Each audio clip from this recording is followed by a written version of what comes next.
Sir वातावरणामध्ये फरक जाणवतो. म्हणजे तिथे जो क्राऊड आहे, म्हणजे जिथे आता आपण बघितलं पुण्यामध्ये गेलो सदाशिव पेठेमध्ये चालताना आपल्याला आजूबाजूला एमपीएससीतून सिलेक्शन झालेले बरेच अधिकारी भेटतात. बरोबर. युपीएससीचं दिल्लीमध्ये तसं आहे की चालता बोलता युपीएससी मधून सिलेक्शन झालेले खूप लोक भेटतात. त्याच्यामुळे तुम्हाला त्यांची अभ्यासाची मेथड असेल, एक स्कोप जे म्हणतात ना, म्हणजे डबक्यातून बाहेर पडून तुम्ही जग बघता तेव्हा तिथे गेल्यानंतर किती लेवलचा अभ्यास लोक करतात, किती वेळ अभ्यास करतात, त्याचं एक म्हणजे अतिशय चांगली उदाहरणं तुम्हाला तिकडे बघायला मिळतात. इतिहास बसून आपण ज्या पद्धतीने अभ्यास करतो आणि तिथे लोक जशा पद्धतीने अभ्यास करतात यात किती फरक आहे याचा अंदाज तिथे आल्यानंतर आला.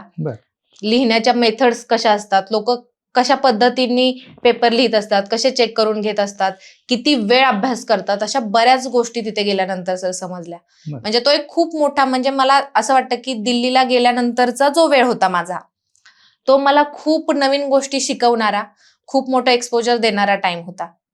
तो आयुष्यातला तो एक खूप सुवर्ण अक्षरात लिहिण्यासारखा वेळ होता माझ्यासाठी.